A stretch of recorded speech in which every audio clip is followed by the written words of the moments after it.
마가복음 7장 24절부터 37절까지의 말씀인데, 한 절 한 절 교독할 때에 오늘 또 앞절은 부모님들이, 그리고 다음 절은 우리 다음 세대 친구들이 힘있고 하나님, 제가 하나님의 말씀을 듣습니다 라는 각오로 교독하면서 다음 세대가 읽었으면 좋겠습니다. 시작. 예수께서 일어나사 거기를 떠나 두로 지방으로 가서 한 집에 들어가 아무도 모르게 하시려 하나 숨길 수 없더라. 이에 더러운 귀신 들린 어린 딸을 둔 한 여자가 예수의 소문을 듣고 곧 와서 그 발 아래에 엎드리니, 그 여자는 헬라인이요 스로보니게 족속이라. 자기 딸에게서 귀신 쫓아내 주시기를 간구하거늘 예수께서 이르시되 자녀로 먼저 배불리 먹게 할지니 자녀의 떡을 취하여 개들에게 던짐이 마땅치 아니하니라. 여자가 대답하여 이르되 주여 올소이다마는 상 아래 개들도 아이들이 먹던 부스러기를 먹나이다. 예수께서 이르시되 이 말을 하였으니 돌아가라, 귀신이 내 딸에게서 나갔느니라 하시매, 여자가 집에 돌아가 본즉 아이가 침상에 누웠고 귀신이 나갔더라. 예수께서 다시 두로 지방에서 나와 시돈을 지나고 데가볼리 지방을 통과하여 갈릴리 호수에 이르시매, 사람들이 귀먹고 말 더듬는 자를 데리고 예수께 나와 안수하여 주시기를 간구하거늘 예수께서 그 사람을 따로 데리고 무리를 떠나사 손가락을 그의 양 위에 꽂고 침을 뱉어 그의 혀에 손을 대시며 하늘을 우러러 탄식하시며 그에게 이르시되 에바다 하시니 이는 열리라는 뜻이라. 그의 귀가 열리고 혀가 맺힌 것이 곧 풀려 말이 분명하여졌더라. 예수께서 그들에게 경고하사 아무에게도 이르지 말라 하시되 경고하실수록 그들이 더욱 널리 전파하니. 함께 읽겠습니다. 사람들이 심히 놀라 이르되 그가 모든 것을 잘하였도다. 못 듣는 사람도 듣게 하고 말 못하는 사람도 말하게 한다 하니라. 아멘. 우리는 오늘 성경 말씀을 통해서 놀라운 현장을 경험하고 있습니다. 말씀을 읽으면서 놀랍지도 않습니까? 못 듣고 못 보던 사람이 보게 됐고 듣게 되었는데요, 우리는 늘상 이렇게 우리의 일상 가운데 놀랍고 신비로운 일들이 일어나기를 바라면서 그 신비로운 일들을 행하시는 그 일들에는 썩 감동치 않고 그것을 구하며 살고 있지는 않나라는 생각을 해보며, 오늘 아침에는 열린 마음으로 우리가 그 일들 가운데 주인공이 되었습니다. 또 우리들의 새학년 새학기가 사랑하는 자녀들에게 그러한 일들이 일어나는 귀한 새학년이 되었으면 좋겠습니다 라는 말씀으로 말씀을 들었으면 좋겠습니다. 자, 우리가 남들과 다르게 산다는 것, 더 나아가 구원받았다라고 하는 것은 하나님과 내가 연결되었다라는 것을 믿는 것입니다. 결국 하나님과 내가 만났다, 하나님과 내가 관계하는 것을 이야기하는 것입니다. 요즘 가장 인기 있는 그룹들이 누구야? 라고 제 아이들에게 물어봤습니다. 혹시 누군지 아십니까? 부모님들, 어린이들, 또 다음 세대들 가만히 있어봐요. 우리 한번 물어보게요. 누군지 혹시 아십니까? 잘 모르시죠?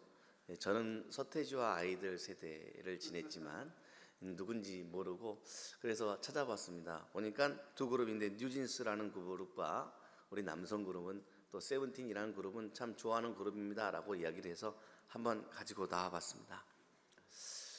자, 만약 사진을 내려주세요. 저것만 계속 보고 있어요.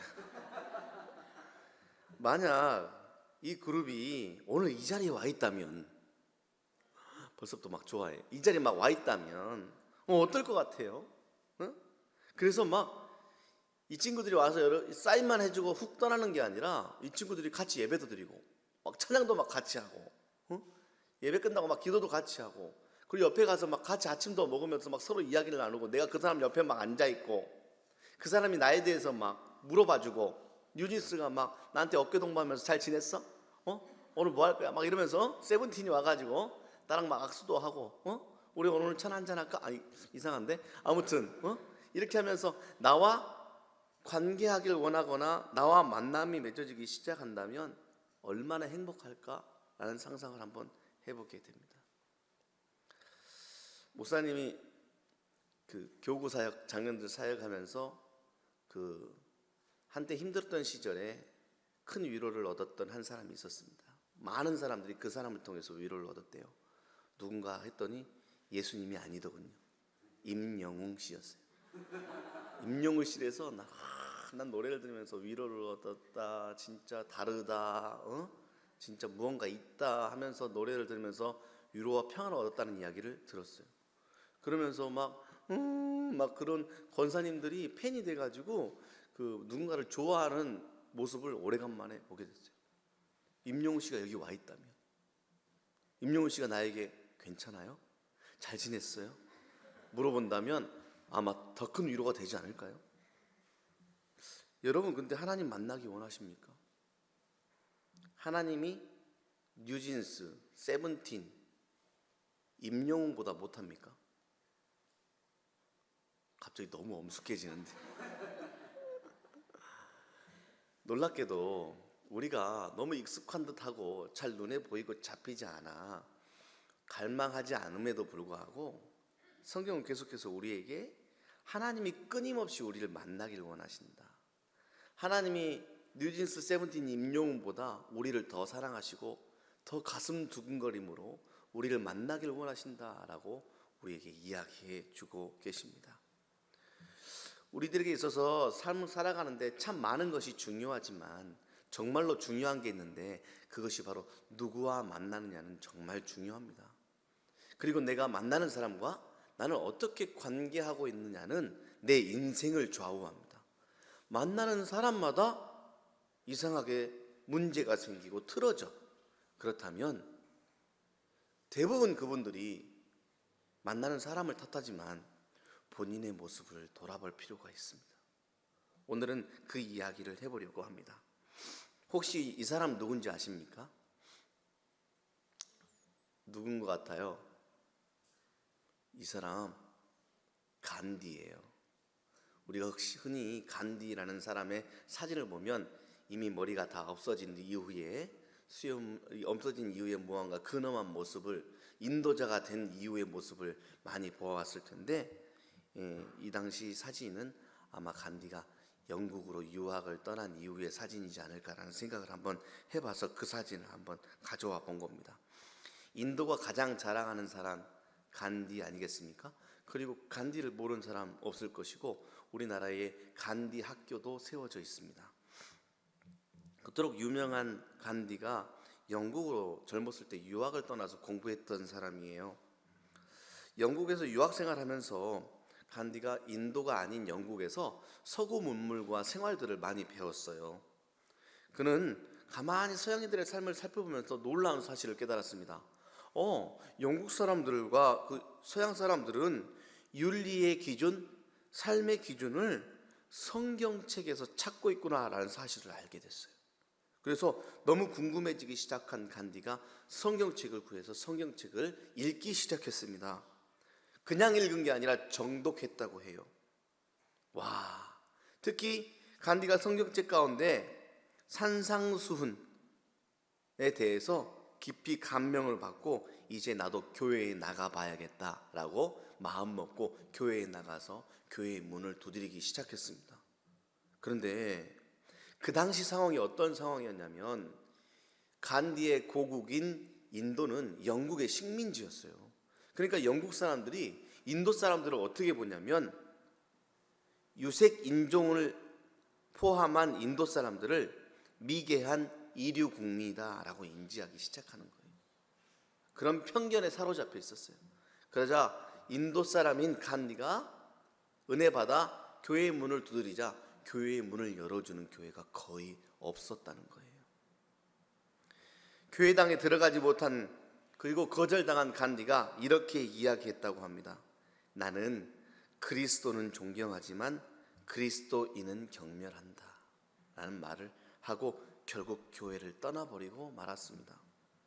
인도로 돌아온 간디가 10억 인구를 움직이는 위대한 지도자가 되었잖아요. 만약에 10억 인구를 이끌었던 그 지도자가 그리스도인이었다면 지금 인도의 모습은 어땠을까라는 생각을 해보면서 안타까움을 금치 못합니다. 간디가 좋은 교회를 만났다면, 간디가 좋은 그리스도인을 만났다면 이라는 아쉬움을 금치 못합니다. 우리는 오늘 우리의 앞으로의 시간들, 남은 올 한 해와 또 사랑하는 자녀들이 새학년 새학기를 맞이하면서 좋은 만남을 갖기를 위해서 지금 함께 기도하고 있습니다. 이를 위해 만든 오늘의 제목이 너는 복의 근원이 될지라입니다. 다 같이 한번 따라해 볼까요? 나는 복의 근원이 될지라. 하나님께서 간절히 바라는 마음이니 복의 근원이 되기를 작정하며 기도하는 시간이 되었으면 좋겠습니다. 자, 복의 근원이 되어 좋은 만남을 갖기를 바라며 기도하는 우리들에게 누구나 다 간절한 바람이 있죠. 좋은 친구 만나게 해주세요. 오늘 또 뜻하지 않게 일찍 온 제 아이들이 이렇게 뒤에 앉아서 기도 제목을 쓰고 있는 모습을 봤습니다. 제일 먼저 좋은 친구를 만나게 해주세요 라는 기도 제목을 써놓은 걸 보고, 그렇구나, 좋은 친구를 만나는 건 참 지금 자녀들에게서 굉장히 중요한 이슈고 삶의 가장 큰 이슈구나라는 사실을 알 수가 있습니다. 자, 그런데 좋은 관계를 갖기 위해서 기도한다는 것은 예수님이 그러셨던 것처럼 좋은 사람을 만나는 것이 우선순위가 아니더라는 거예요. 정말 우선순위는 무엇이냐면 좋은 관계를, 좋은 만남을 갖기 위해서는 내가 좋은 사람이 되는 것입니다. 다시 한번 따라해 볼까요? 내가 좋은 사람이 되는 것입니다. 그러니까 복을 받는 것이 아니라 내가 복의 근원이 되기 위해 기도하시기 바랍니다. 이를 위해서 오늘 본문이 다음과 같이 안내하고 있습니다. 정말 재밌는 본문이에요. 오늘 본문 가운데 나온 예수님과 만나고 있는 한 여인은 이방인입니다. 그게 가장 중요한 점입니다. 예수님께 나와 예수님, 예수님이라고 간절한 마음으로 예수님께 자기의 딸을 위해서 간청하는 여인이 바로 누구냐면 이방인이더라. 영국 사람들이 인도인인 간디를 무시했듯 그 당시의 유대인들은 이방인과 겸상은커녕 이야기하고 교제하는 것 자체를 부정하다라고 여겼습니다. 어제 정철 목사님 말했던 것처럼 부정한 음식을 만지고 또 그 부정한 음식 내 몸에 들어가면 내 몸이 부정해진다라고 생각하는 것처럼 이방인 자체를 부정하다고 생각해서 이방인들과 만남 자체가 내가 부정해지는 일이라고 생각했기 때문에 이방인들을 멀리했는데, 세상에 예수님께서 이방인을 만나 이야기하고 있는 장면이 바로 오늘 본문이며, 예수님께서는 결국 그토록 간절히 원하는 이방인에게 원하는 것을 이루어지는 놀라운 일들을 선물로 허락해 주셨더라라는 것이죠. 사랑하는 여러분, 좋은 만남 갖기 위해서 내가 좋은 사람이 되어야 합니다. 그런데 내가 좋은 사람이 되기 위해서는 예수님이 어떻게 하셨지에 대한 모습을 살펴보면 되는데, 예수님은 편견 없이 사랑하셨던 분입니다. 가만히 보면 새학년 새학기가 되면 내가 누군가 어떻게 할까, 내가 어떻게 할까 아니라 사람을 골라요. 어른들도 그렇지 않습니까? 누군가가 이렇게 만남의 장소가 딱 되면 내가 사람을 이렇게 고릅니다. 무엇대로? 나의 편견에 맞게. 그런데 예수님께서는 그냥 나에게 다가오는 모든 사람을 사랑하겠노라 작정하였을 뿐만이 아니라 내가 그렇게 힘들어하고 소외된 자들을 향해 달려갔던 분이 바로 예수님이십니다. 그러니 하나님, 제가 좋은 만남 갖기 위하여서 또 복의 근원이 되기 위해서 이 아침 기도하는데 제 마음 가운데 편견이 무너지게 하여 주시옵소서. 예수님의 마음이 내 마음 되어 누군가를 마음껏 사랑할 수 있는 새학년이 되게 해주세요 라고 기도했으면 좋겠습니다. 그리고 목사님들이 그렇게 기도해 주시게 될 겁니다. 그런데 편견이 없어지는 게 쉬운 일이더냐? 그렇지 않습니다. 편견을 갖지 않고 오해하지 않는 일은 참 쉬운 일이 아닙니다. 그러면 어떻게 하면 편견과 오해를 깨면서 나는 좋은 사람이 될 수 있을까? 오늘 성경을 자세히 살펴보면 됩니다. 제자들, 예수님 따라다니고 같이 먹고 같이 잤던 제자들 역시도 성령 받을 때까지 이방인들을 향한 예수님의 사역을 이해하지 못했어요. 그네들 자체도 유대인이었거든요. 그러다 보니까 예수님이 굳이 저 사람들한테까지 왜 저러실까? 라고 이해하지 못했던 삶을 살았던 게 제자들이었는데, 그러한 제자들이 이방인들을 향하여 선교사의 사명을 가지고 쏟아져 교회를 세우고, 결국 성경을 살펴보면 그 이방인들을 통하여 세워진 교회가 태동이 되어 오늘 우리가 이렇게 예배하고 있다는 사실을 기억해야 합니다. 그 방법이 무엇이냐면 끈질기게 주님 앞에 자비를 요청했던 이방인 여인들의 모습을 우리는 보아야 합니다. 사랑하는 여러분, 끈질기게 주님 앞에 바라고 원하는 일들, 결국 기도하는 일들과 예수님은 어떻게 하셨지? 라고 궁금해하며 말씀을 펼치는 일들이 삶 가운데 사라지게 되면 우리는 늘 한결같은 내 생각, 한결같은 나의 편견과 오해로 사람을 대하고 복의 근원이 되는 힘들이 싹 사라지는 일들을 통하여 또다시 사람을 가리고, 사람을 가리는 나는 또 누군가가 또 나를 가리고, 그러면서 결국 좋은 만남은커녕 만남조차 협소해지는 일들을 경험하게 될 것입니다. 반대로 열어가십시오. 하나님께 구하는 기도를 오늘 이 아침에는 어떻게 해 나가시냐면, 하나님, 제가 나를 구원해 주신 예수님의 마음을 본받아 겸손케 하시고 말씀을 통하여서 내 마음이 간절하게 기도하는 자가 되어 제가 복의 근원이 되게 하여 주시옵소서. 누군가가 나를 통하여, 나와의 만남을 통하여 참 좋은 사람을 만났다라고 하는 만남의 근원이 바로 내가 되게 해 주십시오 라고 기도하는 이 아침이 되었으면 좋겠습니다. 좋다라고 느끼는 것은요, 누군가가 나를 위해 헌신하고 섬겨주고 봉사한 경험을 할 때 사실 사람은 좋다라고 여기는 것입니다. 누군가가 내 것을 빼앗아가고 나의 덕만 보고 나의 힘을 얻어가는 사람들을 계속해서 반복해서 만나면서 나는 참 저 사람이 좋다라고 말하는 사람은 사실 거의 없습니다. 그러기 위해서는 예수님처럼 편견 없이 사랑, 나누어주고 겸손함으로 섬겨줄 수 있는 일들로 시작해야 좋은 친구를 만날 수 있는 것입니다. 좋은 선생님을 만나기 위해서도 이 아침에 기도할 겁니다. 내가 좋은 선생님을 만난다라는 것은 내가 선생님을 존경하고 사랑하는 일들로부터 시작하는 겁니다. 선생님 어떻게 하는지 보겠어. 선생님 잘 가르치는지 보겠어. 선생님이 나를 어떻게 대해주는지 보겠어 라고 하면서 선생님이 친절하지 않으면 바로 안 좋은 선생님이야 라고 규정하는 것이 아니라, 내가 선생님을 존경하고 사랑하는 마음으로 정성껏 선생님께 대하고 배우고자 하는 마음으로 마음을 열 때야 비로소 좋은 선생님이 될 수 있다는 사실을 우리 이 아침 기억했으면 좋겠습니다. 자, 이제 마무리하고자 합니다. 하나님, 새학년 새학기에 주님께서 주실 복으로 가득 채워주실 줄 믿습니다. 그 가운데 제가 복받은 자로서 복의 근원이 되게 해 주십시오 라고 이 아침 기도합시다. 내가 좋은 관계의 시작, 내가 복의 근원, 복의 시작이 되기를 간절히 원합니다. 그래서 좋은 친구들, 좋은 선생님, 좋은 공부, 좋은 비전을 꼭 붙드는 2024년도 한 해 되기를 간절히 바랍니다. 기도하겠습니다. 사랑의 하나님,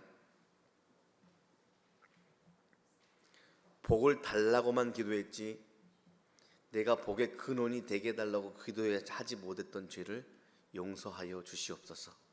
제가 욕심쟁이였습니다. 남에게 해주는 것 없이 받기만을 요구했던 나의 삶을 되돌아 봅니다. 예수님께서 말씀하셨습니다. 너는 복의 근원이 될지라. 너는 세상의 복이다 말씀하셨으니 복으로 사는 한 해가 되길 간절히 원합니다. 누군가를 통하여 얻는 자가 되는 것이 아니라 누군가에게 그 복을 나누어주는 그 사람이 내가 되게 하여 주시옵소서. 끈질기게 기도했던 이방인 여인이 결국 편견을 깨뜨리고 복받은 자로 살았던 것처럼 하나님 앞에 엎드려 기도할 수 있는 한 해가 되게 하여 주시옵시고, 편견 없이 사랑하는 자들이 살아가는 놀라운 아름다운 세상, 그 주인공의 그 중심에 내가 서 있게 하여 주시옵소서. 오늘도 서로 사랑하라 라고 말씀하신 주님의 말씀을 기억합니다. 한소망 이름교회로 하나 된 자들이 마음껏 서로 뜨겁게 끌어안고 사랑하는 2024년 한 해가 되게 하여 주시옵소서. 감사드리며 예수님의 이름으로 기도합니다. 아멘.